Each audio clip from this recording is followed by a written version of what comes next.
எப்பா ராஜஸ்தான் ராயல்ஸ் உங்களை பார்த்து ஒன்று கேட்குறேன். உங்களுக்கு ஒரு சூரியவன்சின்னு ஒரு குழந்தை கிடச்சிட்டானா அவனை வச்சு எல்எஸ்சின்னு ஒரு டீமு 220 பயங்கரமாக அடித்து ஒரு டார்கெட்டை ஃபிக்ஸ் பண்ணால் அந்த குழந்தைய வச்சு அசால்ட்டாக அடித்து சேஸ் பண்ணுறீங்க. உங்களுக்கெல்லாம் கொஞ்சம் கூட இறக்கம் இல்லையா அப்படின்னு பேசுகிற மாதிரி தான் ஒரு சம்பவத்தை அந்த சுட்டி குழந்தை சூரியவன்சி செஞ்சுட்டு போயிட்டாப்புல. என்ன அடி மிச்சல் மார்ஸ் 57 பால்ல 96 ரன் அடிச்சா அப்படின்னம்னா இந்த சூரியவன்சி 36 பால்ல 93 ரன் அடிக்கிறான். ஃபர்ஸ்ட் 10 பால சாமிக்கு விட்ட மாதிரி ஃபர்ஸ்ட் 10 பால்ல 5 ரன் தான்.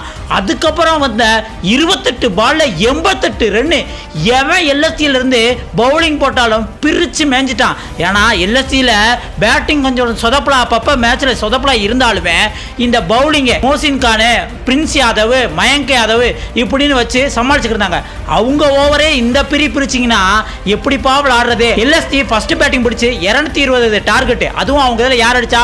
போன டைம் சிஎஸ்கே கூடயே மிச்சல் மார்ஸ் பிரின்னு பிரிச்சாப்ல. அதனால இந்த டைமும் அதே ஃபார்மோட அடிச்சு ஆரஞ்சு கேப்பை வாங்கிட்டாப்ல. எவ்வளவு? 57 பாலுக்கு 96 ரன்னுட்டு சும்மா வெளுன்னு எடுத்துட்டாப்ல. கூட இருந்த ஜாஸ் இங்கிலீஷும் 29 பாலுக்கு 60 ரன். நம்ம பந்த் ஒரு 35 ரன் அடிச்சாப்ல.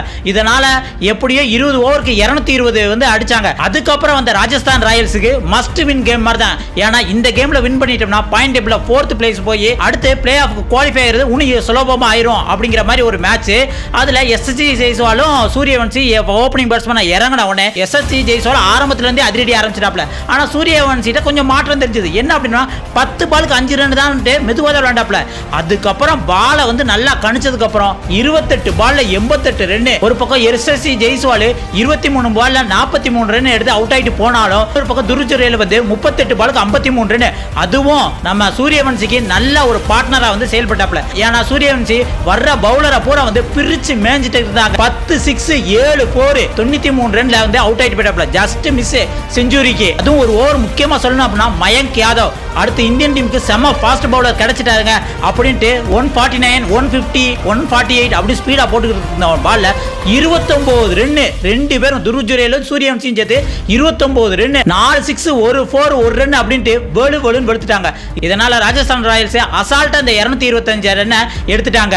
இதன் மூலம் பாயிண்ட் டேபிள்ல 4th பிளேஸ் போயிட்டு இன்னும் அவங்களுக்கு பிளே ஆஃப் பிரகாசமா இருக்கு அப்படிங்கிற மாதிரி தான் தோணுது. இதை பத்தி நீங்க என்ன நினைக்கிறீங்க அப்படிங்கறத மறக்காம கமெண்ட்ல சொல்லுங்க.